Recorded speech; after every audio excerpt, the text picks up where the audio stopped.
आज तक रेडियो सुनता है सारा जहां।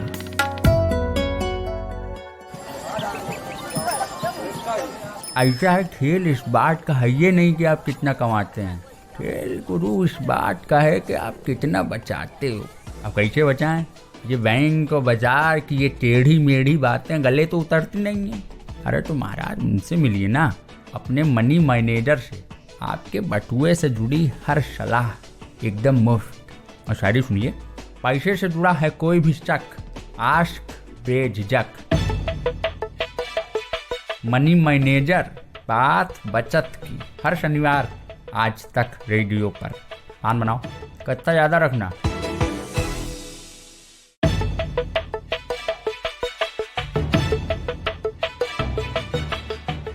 हेलो, नमस्कार, स्वागत है आपका मनी मैनेजर के 11वें एपिसोड में। मैं नितिन ठाकुर हूं, मेरे साथ हैं हमारे एक्सपर्ट शुभम शंखधार। वेलकम शुभम। शुक्रिया। Shubham ji India today magazine में एसोसिएट एडिटर हैं, साथ ही फाइनेंस के मामलों पर नजर रखते हैं। आसान करके अपनी बात को समझाने में शुभम को महारत हासिल है, और मनी मैनेजर में हम ये चाहते भी हैं कि कोई भी टॉपिक जो भी हम आपके सामने पेश करें उसे आसान भाषा में समझा जाए, समझाया जाए। आज ऐसा एक टॉपिक लेकर हाजिर हुए हैं हम, क्रेडिट कार्ड। कोई कहता है लेना चाहिए, कोई कहता है नहीं लेना चाहिए। किसी ने इसे संकट में समाधान कहा है, तो किसी ने बिना मतलब की मुसीबत कहा है। तो आज शुभम से जानेंगे कि क्रेडिट कार्ड कितना सही है या इसे कहना चाहिए एकदम नहीं। सबसे पहले शुभम, वही पुराना और पहला सवाल करूंगा आपसे कि क्रेडिट कार्ड पर बात करना आपने क्यों चुना, क्यों ये टॉपिक चुना आपने आज? जी देखिए, जैसा कि अपने देश में नवरात्रों से त्योहारी सीजन शुरू होता है। आज से नवरात्र शुरू हुए, त्योहारी सीजन शुरू होता है। इसके बाद ये दशहरा और दिवाली से होता हुआ क्रिसमस और न्यू ईयर तक, अब अगले 3-4 महीने देश में बहुत एक उत्साह का माहौल रहता है त्योहारों की वजह से। और इस त्योहारी सीजन में बहुत सारी कंपनियां बहुत सारे ऑफर्स लाती हैं और बहुत सारे लोग खरीदारी करते हैं। और कम से कम बड़े शहरों में ये ट्रेंड है कि क्रेडिट कार्ड से लोग खरीदारी करते हैं। और कई बार क्रेडिट कार्ड में कई कंपनियां इस तरीके के ऑफर्स देती हैं कि जरूरत नहीं भी होती है, तब भी लोग खरीदारी करने के प्रति आकर्षित हो जाते हैं। मसलन आपको इंटरेस्ट फ्री ईएमआई बनाने का ऑफर है, आपको बहुत आसान किस्तों में कोई राशि चुकाने का ऑफर मिलता है, तो कई बार हम वो खरीद लेते हैं। क्रेडिट कार्ड से जुड़ी दो अवधारणाएं रहती है। एक धड़ा ये कहता है कि क्रेडिट कार्ड रखना चाहिए, इससे तमाम तरीके की दिक्कतें दूर होती हैं अगर आप अच्छा मैनेज करते हैं अच्छे से। दूसरा धड़ा ये कहता है कि नहीं, आप प्लास्टिक मनी यूज करते हैं तो आप कई बार ऐसी खर्चे कर लेते हैं जो जरूरी नहीं होते हैं। और इस तरह क्रेडिट कार्ड को लेकर बहुत सारी अवधारणाएं बाजार में। हमें लगा कि अपने मनी मैनेजर में हम लोगों को ये समझा सकें, बता सकें कि कैसे आप इस फाइनेंस के प्रोडक्ट को बहुत अच्छे से इस्तेमाल करके अपने लिए इस एक जो कहना चाहिए कि एक तरीके का लोन है 45 दिन के लिए जो मिलता है, इसको कैसे अपनी तरक्की के लिए, अपनी अच्छी फाइनेंशियल प्लानिंग के लिए इस्तेमाल कर सकते हैं। इसलिए हमने आज इसको चुना है। जी चलिए, सवाल जवाब तो आपसे करेंगे, लेकिन जल्दी से बता देता हूं जो लोग हमें आज पहली बार सुन रहे हैं कि प्रोग्राम आगे कैसे बढ़ता है। सबसे पहले तो हम आपको बताएंगे हफ्ते की 3-4 ऐसी बड़ी खबरें जो हमारी आपकी जेबों पर सीधा असर डालती हैं। इन खबरों पर शुभम से हम एक लाइन का कमेंट लेते हैं। इसके बाद बात क्रेडिट कार्ड की होगी ही। फिर हम एंटर करेंगे एक सेगमेंट में जिसका नाम हाजी और नाजी हमने रखा है। जब मैं हाजी कहूंगा तो शुभम बताएंगे कि क्रेडिट कार्ड क्यों लेना चाहिए, फायदे क्या हैं। जब नाजी कहूंगा तो समझाएंगे कि नुकसान क्या है। उसके बाद हम रैपिड फायर राउंड खेलते हैं। इसमें जो हमारे बचे हुए सवाल होंगे क्रेडिट कार्ड के बारे में, शुभम फटाफट करके उनका जवाब देंगे। आखिर में क्लोजिंग बेल बजती है हमारे यहाँ। उसमें होता यह है कि शुभम अगले हफ्ते को ध्यान में रखते हुए कुछ नायाब टिप्स देते हैं ताकि आपकी जो बचत है वो बनी रहे और बढ़ोतरी हो उसमें। तो चलिए फिर शुरू करते हैं top news of the week के साथ। मैं हेडलाइंस देता हूं। सितंबर महीने के थोक मूल्य सूचकांक मुद्रास्फीति बढ़कर 1.25% से ज्यादा हुई है। अगस्त में 0.16 और जुलाई में थी नकारात्मक। इसका क्या मतलब है शुभम, ये क्या कह रहे हैं नंबर्स? इसका मतलब यह है कि न केवल रिटेल यानी कि कंज्यूमर के लेवल पे, बल्कि थोक में भी बाजार में महंगाई बढ़ रही है। और त्योहारों से पहले ये अच्छी खबर बिल्कुल नहीं है, कम से कम उन उपभोक्ताओं के लिए जिनकी आय भी कोविड के चलते प्रभावित हुई है। उनको ये त्योहार भी अब महंगाई के साथ मनाने पड़ेंगे। कोरोना संक्रमण के बीच इकोनॉमी के लिए एक अच्छी खबर है। जितना हमें लगता है कि देश का निर्यात सितंबर महीने में करीब 6% बढ़कर $27.5 अरब पहुंच गया है। कौन सा सेक्टर है जिसकी वजह से उछाल है? Readymade garment, iron ore, pharma, ये 3 बड़े ऐसे सेक्टर्स थे जिसने एक्सपोर्ट में जहां पे अच्छा प्रदर्शन देखने को मिला। इसके अलावा एक राइस है, चावल का निर्यात भारत से बढ़ा है। इनकी वजह से भारत में निर्यात बढ़ा है, लेकिन अभी भी आयात पहले की तरह सुचारू नहीं हो पाया है, क्योंकि बाजार में उतनी मांग नहीं है, उतना उत्साह नहीं है, तो जिसके लेकर अभी व्यापारी उस तरह इंपोर्ट नहीं कर रहे जैसा कोविड से पहले कर रहे थे। निश्चित तौर पर निर्यात का बढ़ना एक अच्छी खबर है। हालांकि ये जिन निर्यातों के लिए भारत जाना जाता है, जेम्स एंड ज्वेलरी जैसे सेक्टर, वहां अभी भी गिरावट है। जिस दिन वो चीजें और सुधर जाएंगी तब शायद निश्चित तौर पर निर्यात में भारत का जो पड़ला होगा वो और भारी होगा। जिस तरह हम अपना व्यापार घाटा कुछ हद तक सीमित करने में, कम करने में हमें मदद मिलेगी। Okay. Insurance regulatory and development authority of India ने 1 जनवरी 2021 तक सरल जीवन बीमा पॉलिसी पेश करने का निर्देश दिया है। 5 से 25 लाख रुपए तक ये पॉलिसी एक टर्म इंश्योरेंस होगी। क्या ये ग्राहकों के लिए कोई नया ऑप्शन है?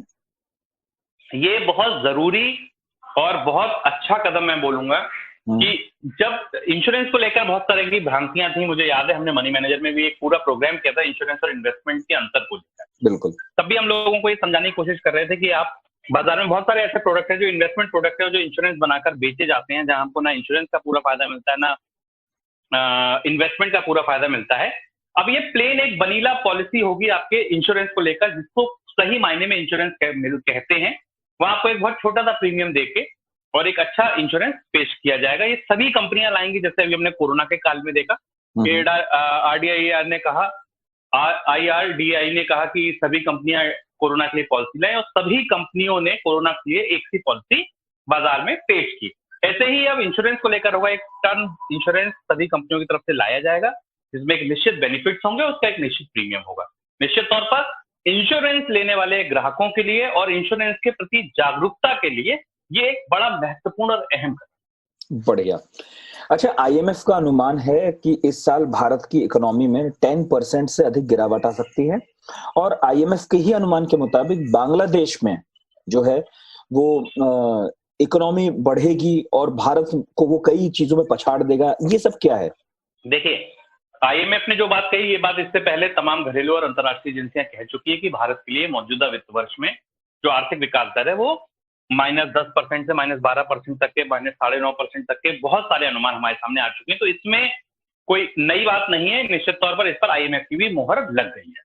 बांग्लादेश की जो, जहां तक आपने बात कही, तो ये है कि अभी ये बांग्लादेश की जो पर कैपिटा इनकम है वो भारतीय पर कैपिटा इनकम से ऊपर निकल गई है, अगर आप नंबरों में देखेंगे। हालांकि मुझे ऐसा लगता है कि इसमें बहुत सारे ऐसे पहलू हैं जिन्हें अगर समझा जाए तो ये इतनी बड़ा कोई बहुत उलटफेर नहीं है। जैसे इन्फ्लेशन एक बहुत बेसिक सी चीज है। अगर आप आज भी इन्फ्लेशन को जोड़ दें तो शायद भारत की पर कैपिटा इनकम बांग्लादेश से ऊपर निकल जाएगी। भारत में इन्फ्लेशन कम है, बांग्लादेश में इन्फ्लेशन ज्यादा है। इसको आप सरल तरीके से अगर समझे तो ऐसे समझें कि अगर कोई 10 रुपए की चीज है जो भारत में अब महंगाई के साथ 11 रुपए की हो गई, और अगर बांग्लादेश में वही चीज महंगाई के साथ 12 रुपए की हो गई, और अंत में टोटल ये कोई बोले कि बांग्लादेश में देखिए किसी चीज का जो मूल्य है वो 12 है और भारत में 11 है, तो वो कम है। तो ऐसा नहीं है। मुझे लगता है इन्फ्लेशन एक फैक्टर इसमें ऐसा है जिसको अगर आप जोड़ेंगे तो निश्चित तौर पर आपको ये, इसके अलावा पॉपुलेशन एक ऐसा फैक्टर है। भारत में पर कैपिटा इनकम तोड़ने के लिए बड़ी पॉपुलेशन में आपकी जीडीपी को बांटा जाता है, बांग्लादेश में उतनी पॉपुलेशन नहीं। तो मुझे ऐसा लगता है कि इसमें बहुत सारे ऐसे पहलू हैं, इसको कोई बहुत बड़ा अंतर नहीं मानना चाहिए कि पर कैपिटा इनकम में बांग्लादेश हमसे आगे निकल जाए। भारत की इकोनॉमी दुनिया की बहुत बड़ी इकोनॉमीज में से है, और शीर्ष इकोनॉमीज में उसकी तुलना की जाती है, उसमें कंपेयर किया जाता है। बांग्लादेश की इकोनॉमी भारत की इकोनॉमी के लिहाज से बहुत छोटी है। मतलब ऐसे घबराने जैसी बात नहीं है कि बांग्लादेश का नाम सुन लिया तो आपको लगा कि अरे बाप रे, इतना बुरा हाल हो गया क्या? जी जी जी, बिल्कुल। तो ये बीते हफ्ते की कुछ बड़ी खबरें थी, इनका सरोकार हमसे आपसे डायरेक्ट इनडायरेक्ट है ही। अब बात क्रेडिट कार्ड की करेंगे। पहला सवाल तो मेरा शुभम जी यही है कि ना, बिल्कुल ABCD, ए से समझाइए मुझे, ये क्रेडिट कार्ड होता क्या है? क्योंकि शहर वहर में ठीक है, लोगों को पता है, लेकिन एक बहुत बड़ा तबका है जो अभी भी क्रेडिट कार्ड का यूज नहीं कर रहा है और उसे पता भी नहीं है इसके फायदे नुकसान, वो दूर है। होता क्या है? क्रेडिट कार्ड आपकी क्रेडिट हिस्ट्री के हिसाब से, आप एक अच्छे कस्टमर हैं बैंक के, आपके पास एक अच्छी आय हर महीने आ रही है, इस लिहाज पर आपको बैंक एक कार्ड के माध्यम से हर महीने एक निश्चित राशि तक पैसा खर्च करने की छूट देता है। ओके। वो बैंक आपसे ये कहता है कि आपके पास अभी पैसा नहीं है, कोई बात नहीं, आप ये कार्ड लीजिए और 1 लाख रुपए तक की जो चाहे वो शॉपिंग कर लीजिए, भले आपके अकाउंट में पैसा हो या ना हो। ये पैसा आप मुझे 30 दिन बाद, 45 दिन के बाद चुका दीजिएगा और इसके लिए मैं आपसे कोई एक्स्ट्रा पैसा नहीं लूंगा। बहुत सरल भाषा में समझे तो क्रेडिट कार्ड एक तरीके का पर्सनल लोन है जो किसी कार्ड धारक को उसकी अच्छी साख के बदले, उसकी एक सुचारू और अच्छी आय के बदले दिया जाता है जी। इसी को क्रेडिट कार्ड कहते हैं। आप उसको कार्ड फॉर्म में समझ सकते हैं। बहुत सारी बैंक अब आपको डिजिटल कार्ड देने लगे हैं, उसमें कुल मिलाकर बात इतनी होती है कि आपके पास नाम ही आजादी निश्चित समय के लिए बिना पैसा दिए, बिना ब्याज दिए मिल जाती है। ठीक है शुभम, तो जो बैंक से डेबिट कार्ड मिलता है, ATM कार्ड, ये उससे अलग कैसे हुआ? देखिए, बुनियादी फर्क, डेबिट कार्ड इस्तेमाल करने के लिए आपके खाते में पैसा होना जरूरी है। मतलब अगर आपका अकाउंट मान लीजिए SBI बैंक में है, देश के सबसे बड़े सरकारी बैंक में है, बिल्कुल, और आप डेबिट कार्ड से शॉपिंग करने किसी दुकान पे जाते हैं और अगर आप अपना कार्ड स्वैप करवाते हैं 10,000 रुपए का, तो आपके बैंक खाते में 10,000 रुपए कहीं ना कहीं जमा होने चाहिए जी। वही क्रेडिट कार्ड में ये जरूरी ही नहीं है कि आपका उस बैंक में अकाउंट भी हो। बिल्कुल।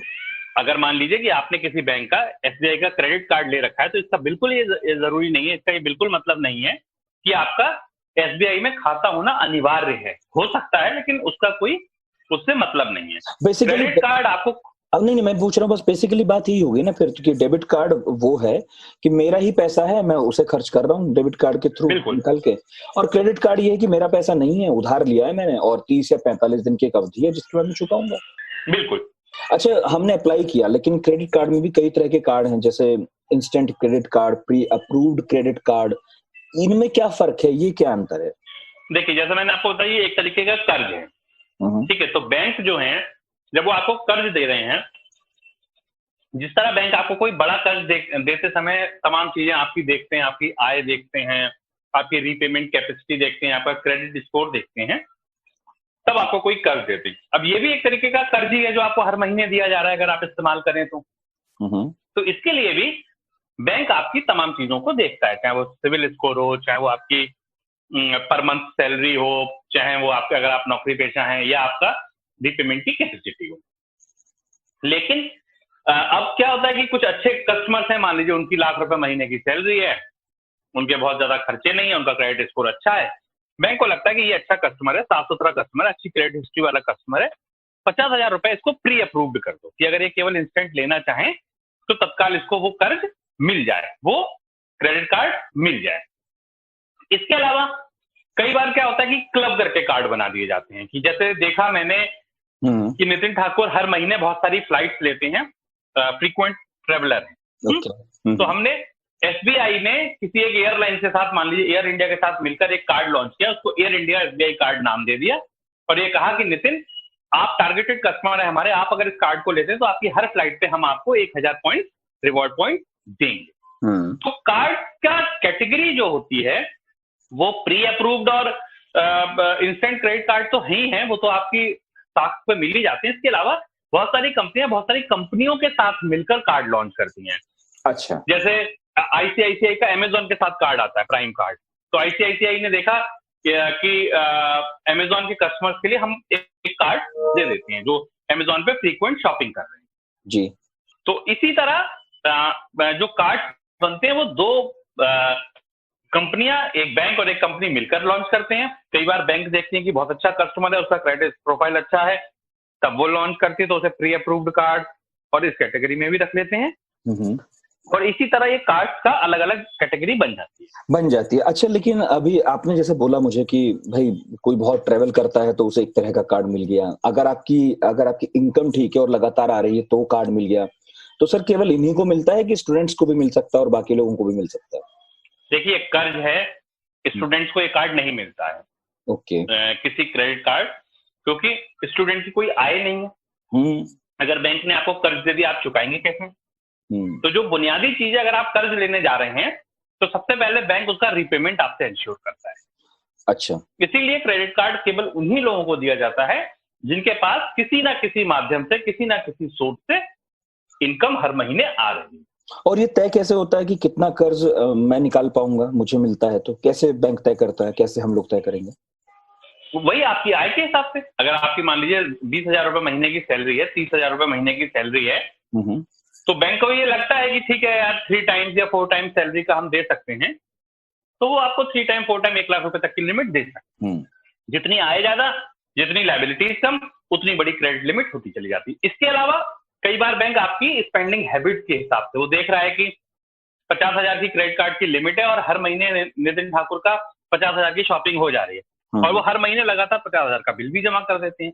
तो बैंक को ये समझ आता है कि अगर ये लिमिट 50 की जगह 70 होगी तो हो सकता है शायद ये 70 तक का खर्च करे, और ये जब कंटिन्यू जमा कर रहे हैं तो ये ईमानदार कस्टमर है। तो आपकी स्पेंडिंग हैबिट के हिसाब से कई बार वो बैंक उस लिमिट को बढ़ा देता है। तो क्रेडिट की जो हिस्ट्री है उसका बड़ा रोल रहता होगा इसमें?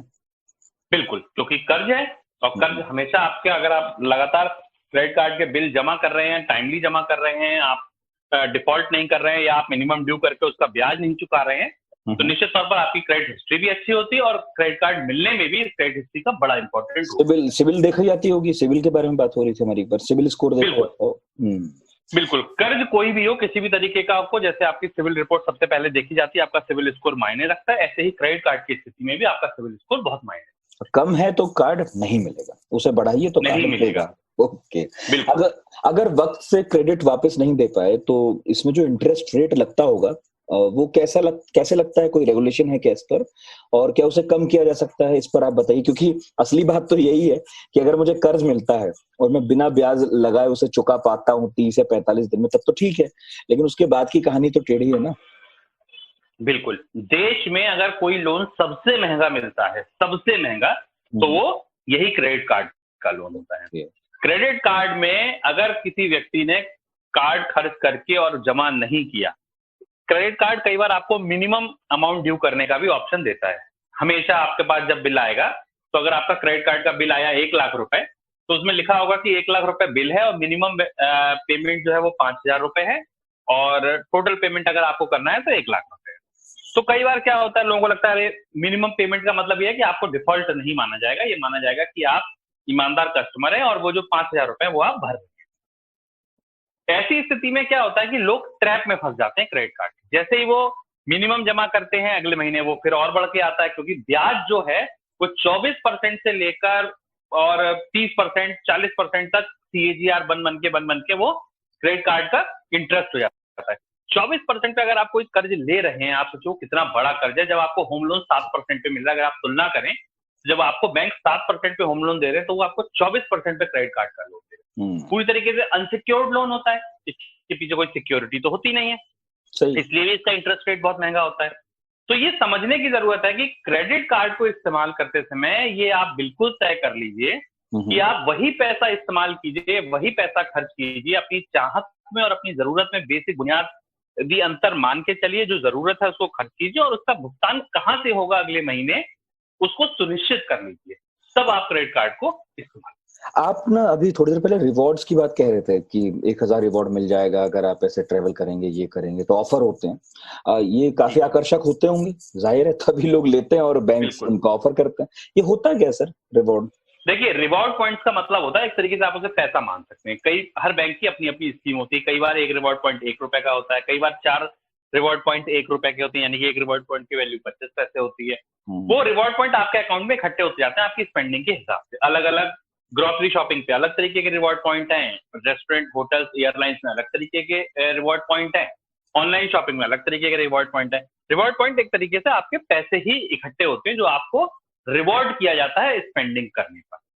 तो स्पेंडिंग करने पर आपको रिवॉर्ड किया जाता है, तो क्या होता है, जब आपके पास 10,000 रिवॉर्ड पॉइंट हो गए और मान लीजिए कि आपके पास वो 10,000 रुपए इकट्ठे हो, तो अगर आप चाहें तो अपने बिल में उसे एडजस्ट करा लें, चाहें तो उससे कोई शॉपिंग कर लें उनको रिडीम करा के, तो रिवॉर्ड पॉइंट बेसिकली के पीछे जो बैंक का या कंपनी का ध्येय होता है वो ये होता है कि वो कस्टमर को, कंज्यूमर को ज्यादा से ज्यादा खर्च करने के प्रति प्रेरित करे, या एक किसी कस्टमर पर अगर एक से ज्यादा क्रेडिट कार्ड है तो वो हमारे बैंक का कार्ड ज्यादा इस्तेमाल कैसे करे, इसके लिए बैंक जो है वो रिवॉर्ड पॉइंट की पेशकश करते हैं। ऐसे लुभाते हैं। ठीक है, तो कई सवाल और भी है मेरे पास, लेकिन करेंगे।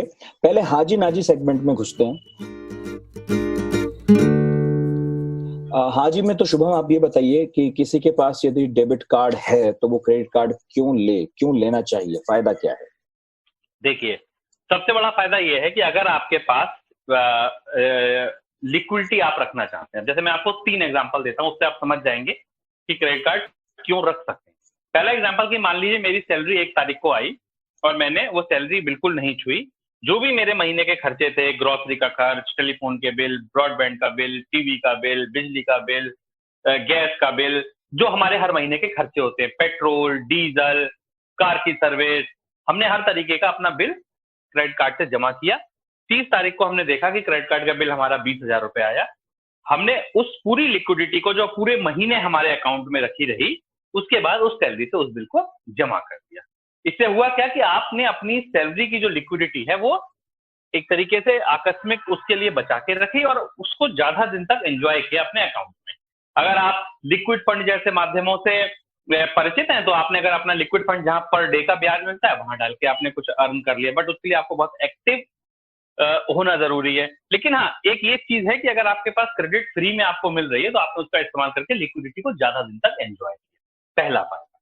दूसरा फायदा कि अगर नितिन ठाकुर को कोई एक महंगा मोबाइल, लैपटॉप, कूलर, एसी, कोई व्हाइट गुड्स खरीदनी है तो बहुत सारी ई कॉमर्स कंपनियां, आपने देखा होगा, ये ऑफर देती हैं कि अगर आपके पास फला बैंक का क्रेडिट कार्ड है तो हमको 0% फाइनेंस करेंगे। यानी कि आपको 18,000 के मोबाइल के लिए 18,000 रुपए देने होंगे, 3,000 रुपए महीना दे दीजिए, 6 महीने तक दे दीजिए। अब आपको ये लगता है कि यार 18,000 एकदम देना मुश्किल है, लेकिन 3,000 रुपए तो मैं बहुत इजीली अपने सैलरी से देके और ये फोन खरीद सकता हूँ। तो निश्चित तौर पर अगर आप पे क्रेडिट कार्ड है तो आप ये काम कर सकते हो। इसके लिए आपको एक 5 पैसे भी एक्स्ट्रा नहीं देने। वो बैंक और कंपनी का आपस में लेन देन है, वो बैंक कंपनी बैंक को जो पे करे वो पे करे, लेकिन हाँ, कस्टमर पर 18,000 का 18,000 ही बोझ पड़ा। ऐसी स्थिति में आपके पास अगर क्रेडिट कार्ड है तो आप निश्चित तौर पर बेहतर तरीके से इसका इस्तेमाल कर सकते हैं। तीसरी बड़ी चीज, तीसरा बड़ा पॉइंट, कई बार इमरजेंसी में आपको अचानक बड़े फंड की जरूरत पड़ी। फॉर एग्जाम्पल, जैसे कोरोना के काल में हमने देखा कि लोगों के बिल हॉस्पिटल में बड़े बन गए, 1 लाख का बिल बन गया, 50,000 का बिल बन गया, 2 लाख का बिल बन गया। अचानक पैसा नहीं है आपके पास सेविंग्स है लेकिन मान लीजिए एफडी है, या आपके पास तुरंत व्यवस्था नहीं हो पा रही है, तो आप अपना क्रेडिट कार्ड से आपने बड़े इमरजेंसी फंड को इस्तेमाल कर लिया। उसके बाद आपने, अगर आप पे पैसा इस्तेमाल जमा हो गया तो आपने जमा कर दिया, नहीं हो पाया तो आपने ये बैंक से रिक्वेस्ट कर लिया कि आप इस 1 लाख रुपए को मेरी 6 EMI में बांध दीजिए और मैं आपको ये पैसा ब्याज के साथ 6 महीने में चुका दूंगा। ब्याज बहुत अच्छी चीज नहीं है, लेकिन इमरजेंसी में अगर आपको कोई ऐसा फंड मिल जाता है जिसमें आपको किसी से उधार नहीं मांगना पड़ा और आप बैंक के लॉयल कस्टमर के तौर पर उसको निभा देते हैं, तो इससे आपका क्रेडिट स्कोर भी बढ़ता है और निश्चित तौर पर आपको इमरजेंसी फंड का फायदा मिलता है। फायदे हो गए, और भी कोई है? बस, अगर मतलब मुझे लगता है इन 3 एग्जांपल से श्रोता ये बहुत अच्छे से समझ गए होंगे कि अगर होशियारी से, समझदारी से क्रेडिट कार्ड को इस्तेमाल किया जाए तो निश्चित तौर पर ये एक ऐसा साधन है जो लोगों की मदद कर सकता है। फायदे हैं, नुकसान भी होंगे तो नाजी भूल बता दीजिए, नुकसान क्या क्या है? नुकसान सबसे बड़ा ये है कि जब हम अपनी चाहत में और अपनी जरूरत में अंतर नहीं कर पाते हैं, और हम क्रेडिट कार्ड एक बहुत सारी थ्योरीज ऐसी हैं जो कहती हैं कि प्लास्टिक मनी यूज करने से लोगों के जो एक्सपेंसेस हैं वो बढ़ जाते हैं। तो क्रेडिट कार्ड जब हम स्वैप कराते हैं तो हम कई बार ये अंदाजा ही नहीं कर पाते हैं, अब अभी खर्च कर रहे हैं, स्वैप कराते गए, पता नहीं चला, बाद में वो पहाड़ जैसा एक बिल हम अपना इकट्ठा कर लेते हैं, फिर हम उस बिल को नहीं चुका पाते हैं, मिनिमम जमा कर करके उस ट्रैप में फंस जाते हैं और फाइनली हमें बहुत ज्यादा पैसा जो हमने खर्च किया होता है उससे बहुत ज्यादा पैसा ब्याज के रूप में चुकाना पड़ता है। तो ऐसे लोग बिल्कुल क्रेडिट कार्ड ना लें। मेरी उन्हें सख्त एक हिदायत है और एक सलाह है कि अगर आप अपने एक्सपेंसेस को कंट्रोल नहीं कर सकते, अगर आप अपनी जरूरत और चाहतों में अंतर नहीं कर सकते, ये किसी तरीके का ऐब नहीं है, लेकिन कई बार होता क्या है कि जब हमारे पास पैसा होता है, हमारे पास कार्ड होते हैं, और हमें ऐसा लगता है यार कर सकते हैं, अभी तो ये केवल देना होगा, अभी तो ले लेते हैं, चाहत और जरूरत में अंतर नहीं कर पाते और हम क्रेडिट कार्ड के ट्रैप में फंस जाते हैं। तो मेरा मानना यह है कि अगर आप अनुशासित तरीके से क्रेडिट कार्ड का इस्तेमाल नहीं कर पाते हैं, अगर आप अपनी चाहत जरूरत में अंतर नहीं कर पाते हैं, तो मुझे ऐसा लगता है कि आपको क्रेडिट कार्ड नहीं रखने चाहिए, क्योंकि क्रेडिट कार्ड एक तरीके का डेट है और डेट का सही मैनेजमेंट बहुत जरूरी है। डेट और टैक्सेस ये फाइनेंशियल प्लानिंग की बुनियादें, तो अगर आप इस डेट और टैक्स के चक्कर को नहीं समझे तो निश्चित तौर पर आपको ये बहुत ज्यादा भी डेंट कर सकता है। कई ऐसे लोग हैं जो क्रेडिट कार्ड के ट्रैप में फंस के बड़े कर्ज अपने ऊपर लाद लेते हैं। ठीक है, रैपिड फायर राउंड खेलते हैं, जल्दी से जवाब दीजिएगा। क्या क्रेडिट कार्ड सेफ है? बिल्कुल सेफ है अगर आप होशियारी से इस्तेमाल करते हैं। एक से ज्यादा क्रेडिट कार्ड रखना सही है? अगर आप उसे बेहतर तरीके से अनुशासित होकर मैनेज कर सकते हैं और उसमें कोई एनुअल फीस नहीं है तो निश्चित तौर पर आप एक से अधिक क्रेडिट कार्ड रख सकते हैं। कई बार बहुत सारी हिडन फीसेज और ये होते हैं अननेसेसरली, अगर आपको जरूरत नहीं तो हर साल क्यों एनुअल फीस पे करना, तो आप कम रखिए। शॉपिंग करते हुए क्रेडिट कार्ड का ही इस्तेमाल करना चाहिए, फायदा होता है? बिल्कुल, शॉपिंग करते हुए मैं कहूंगा कि क्रेडिट कार्ड का इस्तेमाल करना चाहिए, क्योंकि ये एक तो अगर आपके साथ कोई फ्रॉड होता है तो उस स्थिति में अगर आपने डेबिट कार्ड इस्तेमाल किया तो आप अपने बैंक अकाउंट पर जो भी जमा पूंजी है उसका रिस्क ले लेते हैं। और क्रेडिट कार्ड की स्थिति में ये होता है कि अगर मर्चेंट और सेलर के बीच में भी कुछ समय होता है तो अगर आपके साथ किसी तरीके का फ्रॉड होता है, आपके पास मैसेज आता है, तो आप तत्काल कंप्लेंट करके उससे बच सकते हैं। तो मेरी सलाह है कि ई कॉमर्स पे अगर आप ऑनलाइन कभी भी शॉपिंग करते हैं तो क्रेडिट कार्ड अगर आप करें तो आप उसका इस्तेमाल करें बजाय डेबिट कार्ड। क्रेडिट कार्ड का यूज किया, फोन नंबर बदल लिया तो बैंक को पता नहीं चलता है? नहीं, ये बिल्कुल एक फ्रॉड है। अगर कोई ये किसी को लगता है कि वो कार्ड तोड़ के फेंक दे और मोबाइल नंबर बदल ले, तो क्योंकि आपका पैन नंबर आपके सभी बैंकिंग फाइनेंशियल ट्रांजैक्शन इस एक नंबर से जुड़े होते हैं, वो पैन नंबर होता है। और जैम के बाद तो आपका Aadhaar number, mobile number, PAN number, सारे नंबर एक ही साथ जुड़े हैं। तो केवल एक मोबाइल बदल के आप ऐसा आपको अगर लगता है कि आप बैंक की नजर से बच जाएंगे तो ये बिल्कुल एक भ्रांति है, जिससे जितना जल्दी हो लोगों को बचना चाहिए। वो दिन गए। तो ये था हमारा रैपिड फायर राउंड। आखिरी सेगमेंट में आ गए हैं हम, क्लोजिंग बेल है। यहाँ शुभम हमें वो जरूरी टिप्स देंगे जो अगले हफ्ते के लिहाज से जरूरी हैं, हमें ध्यान रखनी चाहिए। तो बताइए शुभम जी, 3, 4, 5 ऐसी कोई बातें बता दीजिए, गुरु मंत्र दे दीजिए कि ध्यान रखा जाए। देखिए, नवरात्र आज से शुरू हुए हैं, त्योहारी सीजन शुरू हो गया। गोल्ड सिल्वर के प्राइसेस पे नजर रखिए। बहुत सारे लोग शादी के सीजन के लिए खरीदारी शुरू करते हैं।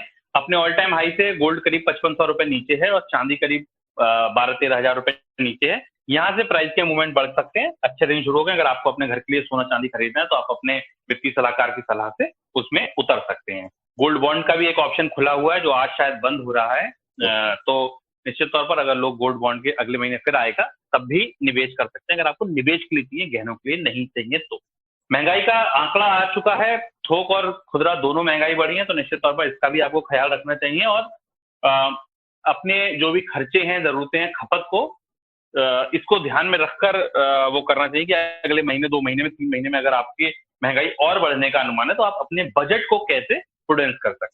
तीसरी चीज, अगर आपको शॉपिंग करनी है तो तमाम ई कॉमर्स कंपनियां बहुत सारे ऑफर्स लेकर आएंगी इस नवरात्र में। बहुत सारी 2 व्हीलर्स 4 व्हीलर्स कंपनियां ऑफर्स लेकर आएंगी। तो एक बड़ी प्रैक्टिकल सलाह है मेरी श्रोताओं के लिए कि अगर इस समय आपको बेस्ट डील मिल सकती है, जहां जरूरत में अंतर रखें, मैं फिर कह रहा हूं, लेकिन अगर जरूरत है तो निश्चित तौर पर ये बेस्ट टाइम होगा किसी भी शॉपिंग के लिए। आप अच्छी शॉपिंग देख सकते हैं। और आखिरी टिप, पिछले हफ्ते हमने देखा गुरुवार के दिन मार्केट में तेज गिरावट आई थी, 1000 पॉइंट से ज्यादा। प्रेसिडेंट इलेक्शन यूएस में करीब आ चुका है, मार्केट में वॉलेटिलिटी बढ़ सकती है। तो स्टॉक मार्केट में अगर कोई सौदा कर रहे हैं तो नजर बना के रख के, सोच समझ के करें। बढ़िया, बहुत बहुत शुक्रिया शुभम जी, मजा आया। उम्मीद है मुझे क्रेडिट कार्ड के बारे में आज कई भ्रांतियां हुई हैं जो पहले से दिमाग में होंगी, साफ हुई होंगी और पता चला होगा लेना चाहिए कि नहीं लेना चाहिए। आपका बहुत बहुत शुक्रिया सर। शुक्रिया। तो ये था हमारा वीकली प्रोग्राम मनी मैनेजर, उसका 11वां एपिसोड। हर शनिवार हम आते हैं, कोई टॉपिक लाते हैं जो सरल भाषा में समझा जा सके, समझाया जा सके। आज के शो के प्रोड्यूसर थे अंजुम शर्मा, साउंड मिक्सिंग की है कपिल देव ने। प्रोग्राम से जुड़ा कोई भी सवाल हो, सुझाव हो, शिकायत हो, तारीफ हो, हमें लिख भेजिए। कोशिश करेंगे कि अगले शो में यानी अगले शनिवार उस बात का जवाब जरूर आपको मिले। radio@aajtak.com यहाँ आपको मेल कर। तो फिर ठीक है, अगले शनिवार फिर मुलाकात होगी। नितिन ठाकुर को दीजिए इजाजत, हमारे एक्सपर्ट शुभम शंखधार को भी दीजिए इजाजत। अपना और अपनों का बहुत ख्याल रखिए। आज तक रेडियो सुनते रहिए। Happy Sunday.